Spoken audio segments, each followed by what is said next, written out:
30 years of joyfulness. Hello, good afternoon, and welcome to the Midday News. The news is live on Joy 99.7 FM, hits 103.9 FM here in Accra, on Love 99.5 in Kumasi, myjoyonline.com. Also live in all 16 regions of Ghana via various affiliates, live on X Spaces and Facebook. The Midday News is supported by Petrosol Platinum Energy, energizing dreams.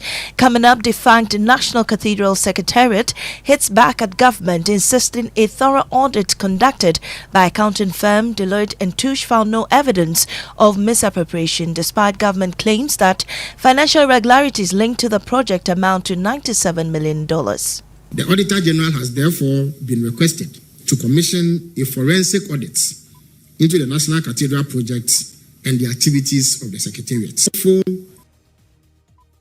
Well, we'll share details of the memo sent to the staff of the Secretariat following government's directive to the Attorney General to dissolve the Secretariat. Also coming up this afternoon, University Teachers Association threatening to withdraw services to protest government's handling of illegal mining activities, which it says has not been satisfactory so far. Government promises massive crackdown on crime hidden behind tradition. Also in sports. Chief of Staff Julius Deborah is calling on corporate Ghana to join the Joy Sports Invitational on August 9. You don't want to miss that. Also coming up, the deadly cost of a growing habit among Ghanaian men who skip diabetes and hypertension medication out of fear it may harm their libido. In most people, when they start taking medication, should a doctor diagnose and they have that problem, rather than try and find out whether it's the drug or it's their physiological condition that's causing it, they blame the drug and stop taking it. We have details of these and more with me, Maame, Nyamekye, Thompson. This is Joy News, independent, fearless and credible.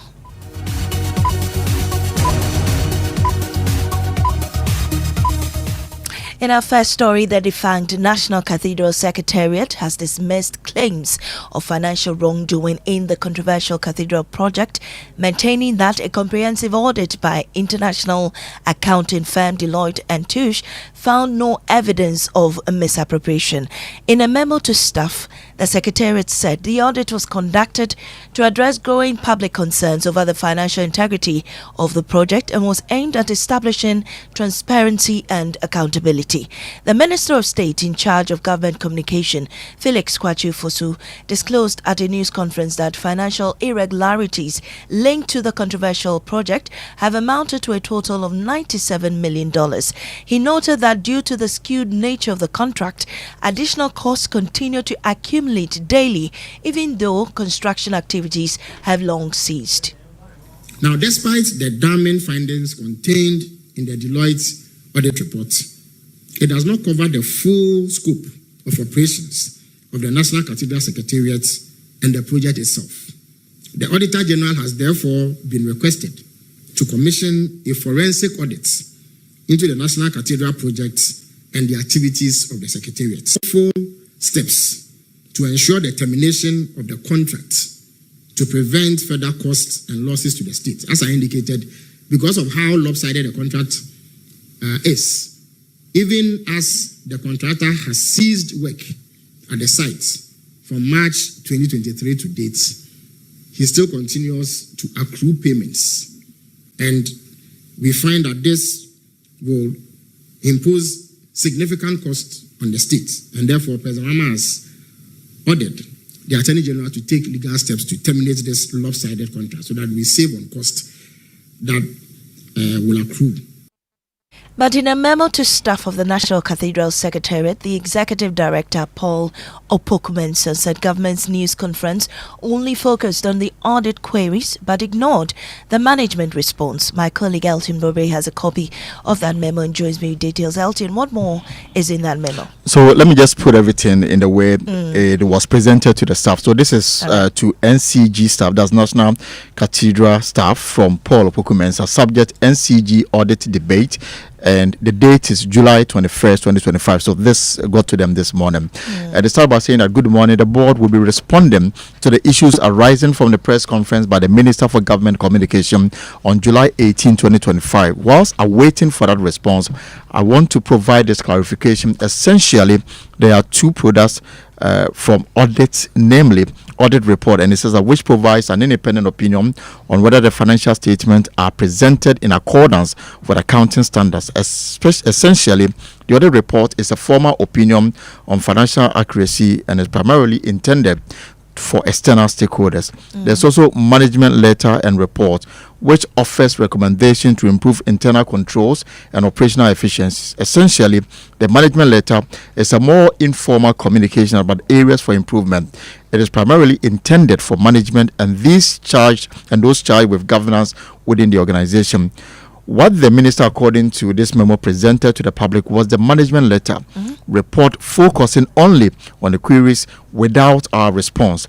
We have included extensive responses to the queries, so it is important that you all read both the management report to understand our responses.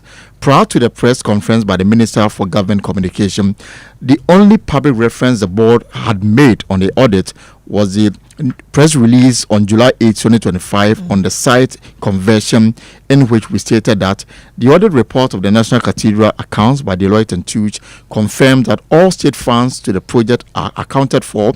Disbursements are based on agreement and or contract, and payments were made for actual work done. This, according to them, is accurate. Contrary to prevailing claims that at the time that monies had been used only to dig a hole, the audit report shows where the money had gone to. No misappropriation was found, according to them. But as I explained to a number of you, the audit report did not include issues of exoneration or any individual or groups of individuals. Again, get to understand that the content of the audit report and the management report, it is particularly critical that you understand the queries and our response. We will let you know when the board will organize the news conference. But Elton, does it indicate that the office has folded up or not? It doesn't say anything to that effect, and it's unclear whether the office is still in operation, because remember the news conference last week by the Minister for Government Communication said the President had directed the Attorney General to take steps. It's unclear where that step has taken to and when that isolation will formally take off. All right. Thank you so much, Elton, for that update. Well, lecturers in Ghana public universities say they will withdraw their services if government fails to urgently tackle the environmental destruction caused by illegal mining activities.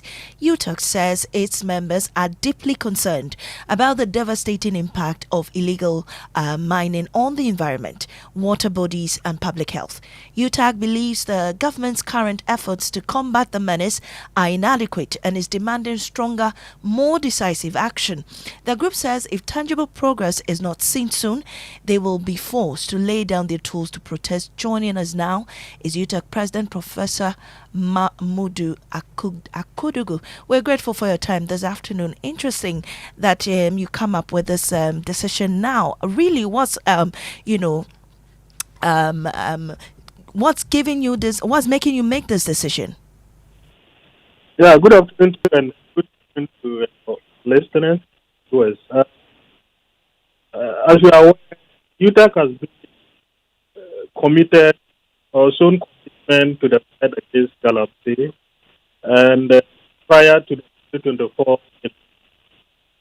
one of the reasons why we suspended us was because of the fact that the potential candidates agreed to sign a national Professor pact. Akudugu, I beg your pardon. Kindly reposition yourself for us so we can hear you properly. Hello? Much better. Thank you. Okay. Yeah, so I was saying that we have been monitoring the fight against galamsey, and we've not seen very strong evidence to support that we are winning the fight.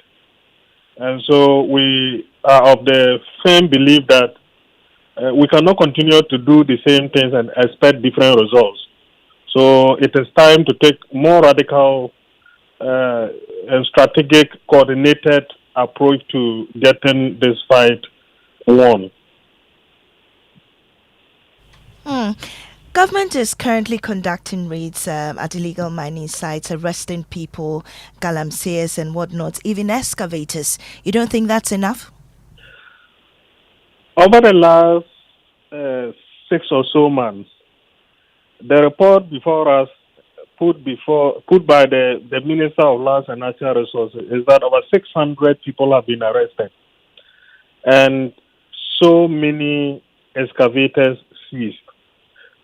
The question is how many have been successfully prosecuted since the arrest? What exactly do you want to see? What we want to see is, for example, a declaration of... Unfortunately, the lines are very unstable there. We'll try once more and then we'll see whether we can still have him on the line. Professor Akodugu, can you hear me? We do not have Professor Akodugu currently on the line, but when we do, we'll get him back on there. Well, Defense Minister Dr. Edward Omane Boama has assured the government will intensify efforts to maintain law and order in conflict-prone areas by drawing a clear line between criminal activity and traditional disputes, particularly in regions plagued by chieftaincy tensions. Delivering an update on the defense sector under the government's accountability series, he said this distinction is crucial to holding perpetrators accountable rather than allowing cultural complexities to shield criminal behavior. We'll get that sound shortly. I think Professor Akodugu is back on the line. Prof, you're making a point before we lost you on the line. Yeah, I was making the point that what we want to see is people arrested, being prosecuted expeditiously, and also declaring the forest reserves and areas with endemic illegal mining activities no-go areas, security red zones, state of emergency in those areas or whatever that you want to term it, and ordering the military to flush everybody out of those areas. It's very important that we do that, right. And especially in the rainy season. If we get it done, and with the rains, at least the rivers and the water can regenerate. Well, you had an earlier position to go on strike, at least support the TUC, to go on strike to force government to take a decision on Galamsey activities. But you changed your mind then. What makes it clear that this time around you're going to heed to that decision you're making? You know, UTAG didn't change its mind. UTAG went on the strike. If you recall, in October 2024, UTAG went ahead on the strike when TUC decided not to go. UTAG went ahead and declared a strike. And we called off the strike because the presidential candidates agreed to sign a national pact against Galamsey, which was facilitated by the coalition against Galamsey and witnessed by UTAG. And that is why, if you realize, in this our release, we've reminded the president the promises that were embedded in that pact that he signed, and that he should work assiduously to fulfill those promises. So UTAG never retracted, or UTAG never made a U-turn, and we don't declare our stance and then back out at last minute. For that, you can trust us not to do so. So this time around, you're going on strike as well? Well, there is a process. We've thought that at least His Excellency the President, at least he has shown some bit of commitment, and we are just reminding him the contents of the pact he signed with us, and we believe that he would act on them, and we will see some significant progress. And if that is not seen, then, as we say in the Ghanaian parlance in the labor front, we would advise ourselves. You sound disappointed that TUC changed its mind not to go on strike at that time. Very, very disappointed, and everybody is disappointed. I mean, I'm sure even TUC itself is disappointed because we were almost at the verge of getting things right, and it didn't work. And so we believe that they have to come back and come back stronger and join us to demand that the right things be done. The past is past, and we have to move on. Right. What are the timelines? When do you intend to take this action? On the TUC to join us to make sure that this fight is won. Right. I want to know when you take this action. Exactly when are you going to ensure that you go on the strike? Well, we'll give ourselves 3 months and see how government reacts to our demands. And if we don't see any tangible action being taken in response, I'm sure we'll go back to our members and they will decide what the next line of action is. All right, thank you very much. And that there was UTAG President Professor Mamodu Akodugu. Now let's go back to the story about the Defense Minister Dr. Edward Omane-Boamah assuring that government will intensify efforts to maintain law and order in conflict-prone areas by drawing a clear line between criminal activity and traditional disputes, particularly in regions plagued by chieftaincy tensions.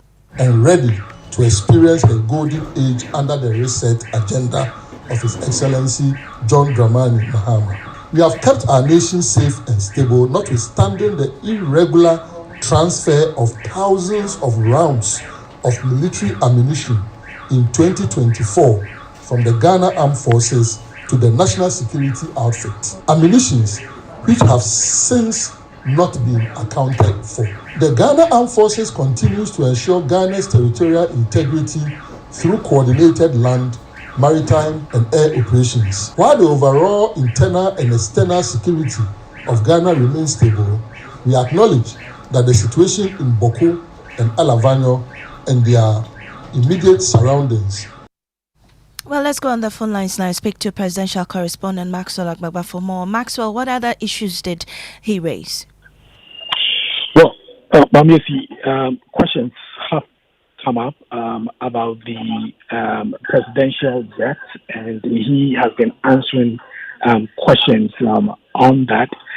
He says he's unable to give a specific date when the presidential jet is set to, return to Ghana because the dates keeps changing. But he says government is committed to using the presidential jet. He also acknowledges that there are a lot of issues, technical issues with the presidential jet, which is being dealt with.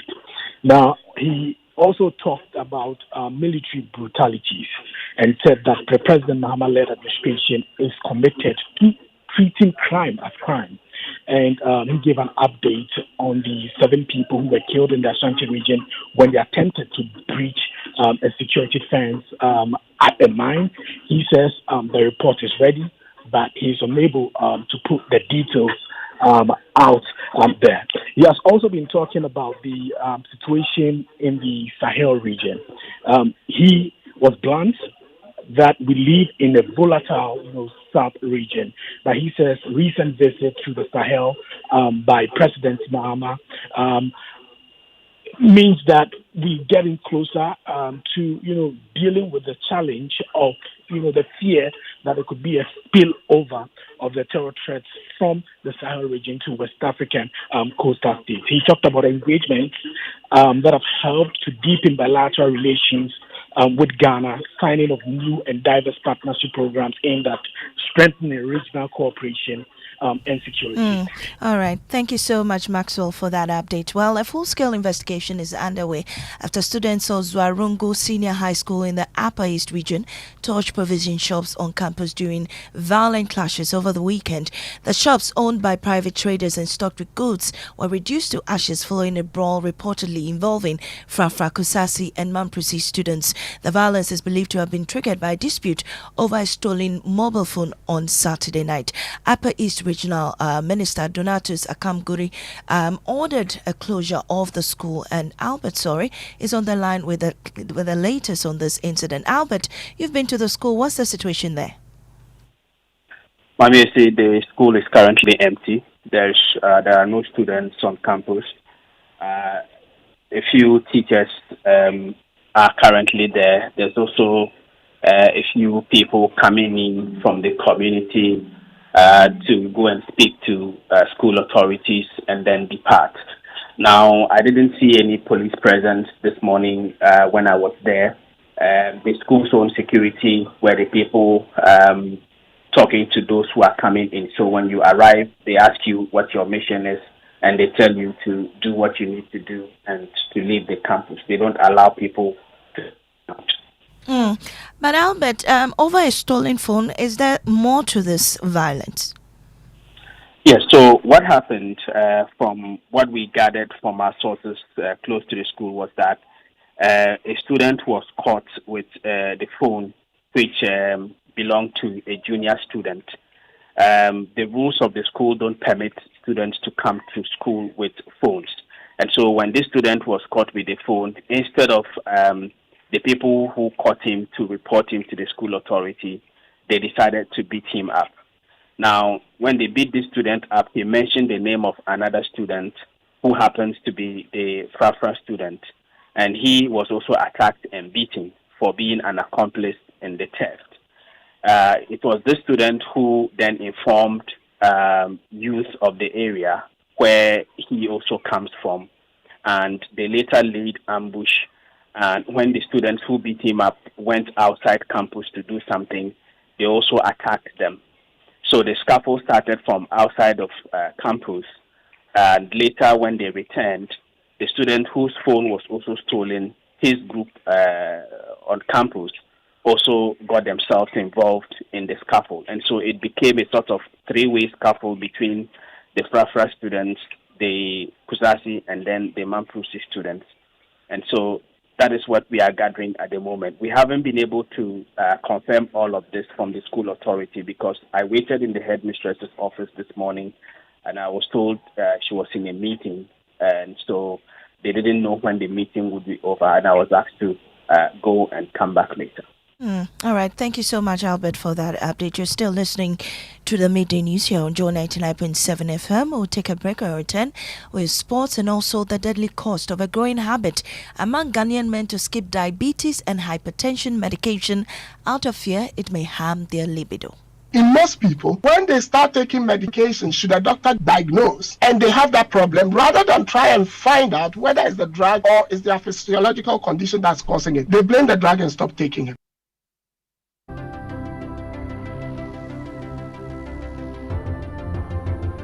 When budgets are tight and money difficult to come by, you want to be sure you get the best value for your money. These are not times to be spending money fixing expensive engine problems because of cheap fuel and lubricants. Drive to a petrol source station today and buy your quality fuel and lubricants, and rest assured of fuel that lasts long and lubricants that prevent expensive engine problems. Hear the sound. Petrosol, clean fuel in full quantity. When I wake up in the morning, I brush my teeth with Kale Charcoal toothpaste. This gives me confidence all day. Anytime you meet Amma, don't be surprised I smile showing my beautiful white teeth because I don't have cavity thanks to Kale Charcoal toothpaste for its natural charcoal properties. In fact, we are like twins. I can't go without my Kale Charcoal toothpaste. That be why I dey use Kale Charcoal toothpaste morning and night when I dey go bed safe. It dey make my teeth white when it dey comot every scent from my mouth inside. My confidence level they go up, so I dey show my 32 teeth all.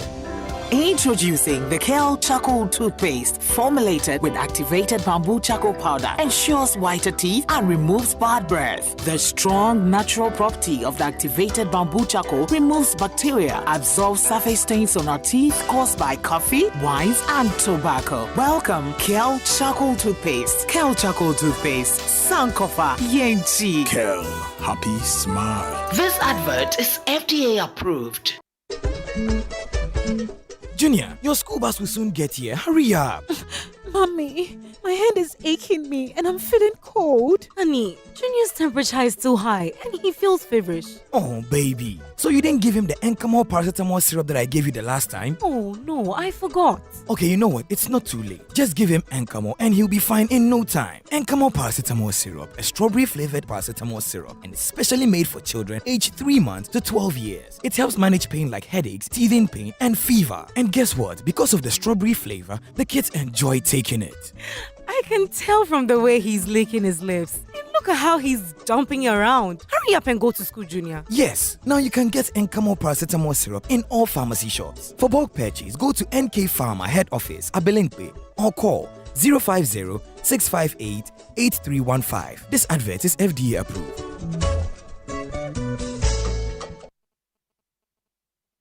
wherever you are. The game is nothing without you. It's on like never before this season. Every major league, every cup, every qualifier, the players, kudos, Semenyo, Iñaki, the goals, the emotions, and the bragging rights. It's all on SuperSport, available on DSTV and GoTV. Get your DSTV decoder at 89 cedis and GoTV decoder at 399 cedis. DSTV, your home of entertainment. GoTV, love it. Welcome back to the Midday News, and we have sports with Fentio Tahiru. Hello, Maame. The Chief of Staff at the Office of the President, Julius Debra, he's called on corporate Ghana to join the Joy Sports Invitational Tournament on August 9, as the competition provides individuals and companies the platform to exercise and network. Julius Debra made the call after leading a near 2-hour health walk last Saturday in his weekly Walk with Julius series. The Chief of Staff will join Ghana's business and corporate leaders for the Joy Sports Invitational on August 9 at the University of Ghana Stadium. But this wasn't a sudden eye-opener. Every week, Julius Debra is already leading by example. His routine, early morning walk with friends. On July 19, he was joined by many of his close companions on one of these walks, which stretched nearly 2 hours. Afterward, he opened up about what fuels his passion. Most people don't exercise. We wait and then we get ill and go to hospital. That's curative. But we have the view that when we exercise, we prevent or we avoid getting sick.